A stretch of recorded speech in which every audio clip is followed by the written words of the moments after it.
آگاہ جس کا معنی ہے واقف، اس سے اگلا ہے مشترکہ مفاد، سب کا فائدہ، وجود میں آنا، قائم ہونا، لازوال جس سے کبھی زوال نہ آئے، تفسیر وضاحت، بالاتر بہت بلند اونچا، باہمی روابط ایک دوسرے سے تعلقات، اگلا ہے مقیم رہائشی، تقوی پرہیزگاری، اثار قربانی، اگلا الفاظ ہے احترام انسانیت، انسان کی عزت کرنا، اگلا الفاظ ہے مساوات جس کا معنی ہے برابری، اگلا الفاظ ہے اخوت بھائی چارہ اتحاد، اگلا الفاظ ہے کار فرما کام کرنے والا، اس سے اگلا الفاظ ہے آبرو جس کے معنی ہے عزت۔ اب آگے ہے دودھ دونا، دودھ نکالنا، اس سے اگلا الفاظ ہے صادق سچا، صلح دوستی، اگلا الفاظ ہے دل جوئی حوصلہ افزائی، اس سے اگلا الفاظ ہے آمد آنا، تحریری دستور لکھا ہوا قانون، اگلا ہے منور روشن، کفالت خرچ اٹھانا، اگلا الفاظ ہے میثاق معاہدہ، باریک بینی چھان بین۔ اب اگلا الفاظ ہے خاطر خواہ خواہش کے مطابق، گوشہ کونا، طالب چاہنا، استحکام مضبوطی، اگلا الفاظ ہے ہاتھ بٹانا کام کروانا، امین امانت دار، اگلا ہے تقدس جس کے معنی ہے پاکیزگی، ازواج مطہرات نبی کریم صلی اللہ علیہ وآلہ وسلم کی بیویاں، معاہدہ عہد کرنا، آفتاب سورج۔ یہ تھے اس کے الفاظ معنی۔ اب آگے ہے اس کی مشق۔ اس کی مشق کا پہلا سوال ہے سوالات کے مختصر جواب دیں۔ سوال ہے آداب کے لفظی معنی کیا ہیں؟ اس کا جواب ہے آداب ادب کی جمع ہے، اس کے لفظی معنی دستور قاعدے یا طور طریقے وغیرہ کے ہیں۔ اگلا سوال ہے معاشرہ کس طرح وجود میں آتا ہے؟ اس کا جواب ہے معاشرہ مذہب، قوم، رنگ و نسل، چھوٹے بڑے اور امیر غریب کی تفریق سے بالا تر ہو کر لوگوں کے مشترکہ مفاد اور باہمی روابط سے وجود میں آتا ہے۔ یہ تھا اس کا جواب۔ اب اگلا سوال ہے جب کوئی شخص کسی سے ناراض ہو جاتا تو آپ خاتم النبیین صلی اللہ علیہ وآلہ وسلم کا کیا طرز عمل ہوتا تھا؟ اس کا جواب ہے جب کوئی شخص کسی سے ناراض ہو جاتا تو آپ خاتم النبیین صلی اللہ علیہ وآلہ وسلم فریقین میں صلح کروا دیتے کہ ان دونوں میں صلح کروا دیتے۔ اگلا سوال ہے حضور خاتم النبیین صلی اللہ علیہ وآلہ وسلم نے مدینہ منورہ میں کس قسم کے معاشرے کی بنیاد رکھی؟ اس کا جواب ہے حضور صلی اللہ علیہ وآلہ وسلم نے مساوات اور بھائی چارے کی بنیاد پر مدینہ منورہ میں معاشرے کی بنیاد رکھی۔ اب اگلا سوال ہے ہمیں حضور خاتم النبیین صلی اللہ علیہ وآلہ وسلم کی زندگی سے کیا سبق ملتا ہے؟ اس کا جواب ہے ہمیں حضور صلی اللہ علیہ وآلہ وسلم کی زندگی سے یہ سبق ملتا ہے کہ حضور نبی کریم صلی اللہ علیہ وآلہ وسلم کی زندگی ہدایت و رہنمائی کا وہ آفتاب ہے جس کی روشنی تمام جہانوں کو ہمیشہ منور کرتی رہے گی۔ یہ ہیں اس کے سوال جواب۔ اب اگلا سوال ہے سوال نمبر 2۔ دیے گئے الفاظ پر اعراب لگا کر تلفظ واضح کریں اور ان کے معنی بتائیں۔ پہلے ان الفاظ پر اعراب لگائیں اور پھر ان الفاظ کے معنی بھی لکھیں۔ الفاظ کے ہم پہلے اعراب لگا لیتے ہیں۔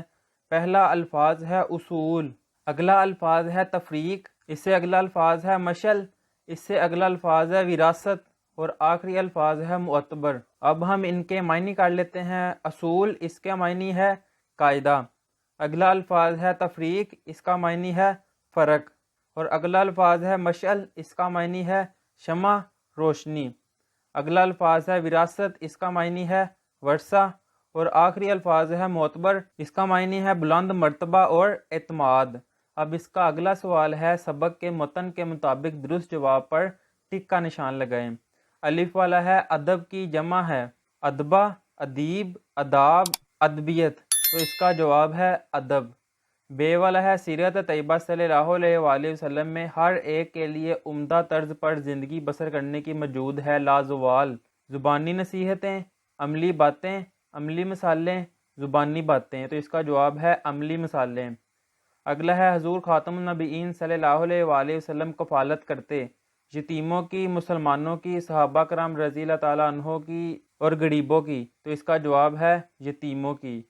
معاشرے میں فتنہ فساد اور ظلم و زیادتی کا قلع کما کرنے کے لیے اور معتبر نظام ناگزیر ہے۔ امانت کا، حکومت کا، انصاف کا، عقیدت کا، تو اس کا جواب ہے انصاف کا۔ اب آخری ہے، اگر کمزور چوری کر لیتا تو اس کو معاف کر دیا جاتا، بلا لیا جاتا، سزا دی جاتی، چھوڑ دیا جاتا، تو اس کا جواب ہے سزا دی جاتی۔ یہ تھے اس کا سوال نمبر 3۔ اب آگے ہے سوال نمبر 4۔ اس سبق کا خلاصہ اپنے الفاظ میں تحریر کیجئے۔ تو اس سبق کا خلاصہ جو ہے وہ ہم نے ابھی اوپر ہی ویڈیو کا سٹارٹ میں کیا ہے، تو آپ وہاں سے دیکھ کر یہاں لکھ سکتے ہیں۔ اب اگلا سوال ہے، دیے گئے مومع سے مدد لے کر زیادہ سے زیادہ الفاظ بنائیں۔ کہ نیچے سے جو سی تصویر دی ہوئی ہے اس میں سے الفاظ کو بنائیں۔ پہلا الفاظ آئے گا رے، واو، نون، کاف اور الف، تو یہ بن جائے گا رونق۔ اگلا آئے گا الف رے میم الف نون، وہ بنے گا ارمان۔ اب اس سے اگلا یہ الفاظ آئے گا، وہ بنے گا طالب۔ اب اس سے اگلا آئے گا عین لام اور میم، تو یہ بنے گا علم۔ اب اس سے اگلا آئے گا رے واو اور میم، یہ الفاظ بنے گا روم۔ اور اگلا الفاظ رے واو زے، تو یہ بنے گا روز۔ یہ ہم نے الفاظ بنائے ہیں۔ اب اس کا اگلا سوال ہے، مذکر الفاظ کے مونس اور مونس کے مذکر لکھیں۔ کہ ان الفاظ میں جہاں مذکر ہے ان کے مونس لکھیں، اور جو مونس دیے ہوئے ہیں ان کے مذکر لکھیں۔ یہ ہے دادا مذکر، اس کا مونس ہے دادی۔ مونس دیا ہوا ہے ممانی، تو اس کا مذکر آئے گا ماموں۔ آگے مذکر ہے بھائی، تو اس کی مونس بہن۔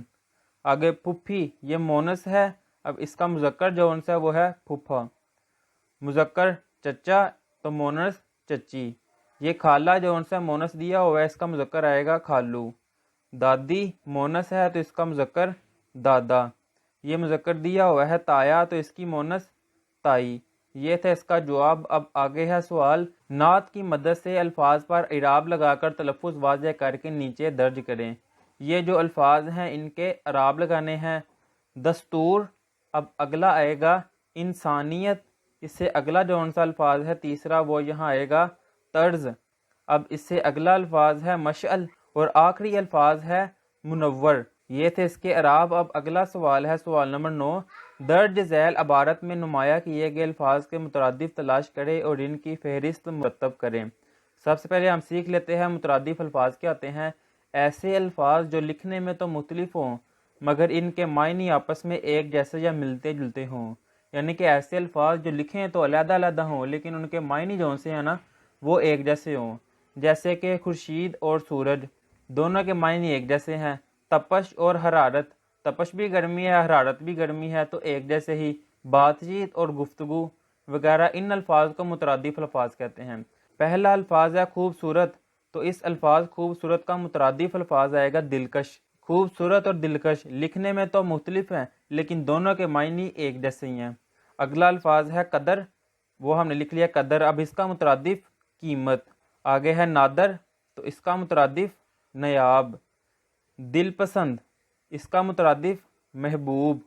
آگے محنت اور جستجو، محنت کا مترادف ہے مشقت اور جستجو کا مترادف کوشش۔ یہ تھا اس سوال کا جواب۔ اب اگلا سوال ہے، درج ذیل عبارت میں نمایاں کیے گئے الفاظ کے متضاد تلاش کریں اور ان کی فہرست مرتب کریں۔ کہ ان میں جو سے الفاظ ہائی لائٹ ہوئے ہیں کلر والے، ان کو متضاد الفاظ میں لکھیں۔ متضاد الفاظ ہم دیکھ لیتے ہیں، ایسے الفاظ جو ایک دوسرے کی ضد یا ایک دوسرے کے الٹ ہو، متضاد الفاظ کہلاتے ہیں۔ جیسے کہ خزاں کا متضاد ہے بہار، گناہ کا متضاد ثواب، یعنی کہ الٹ ہو، بڑا کا متضاد چھوٹا، اس طرح کوئی الٹ ہو تو ان کو متضاد الفاظ کہتے ہیں۔ تو اس پیراگراف میں الفاظ پہلا ہے دکھ، تو اس کا متضاد آئے گا سکھ۔ آگے ہے برے، تو اس کا متضاد آئے گا اچھے۔ اب اگلا الفاظ ہے اونچ، اس کا متضاد آئے گا نیچ۔ اب یہ ہے الفاظ غم، تو اس کا متضاد آئے گا مسرت۔ اب اگلا الفاظ ہے شکست، تو اس کا متضاد ہے فتح۔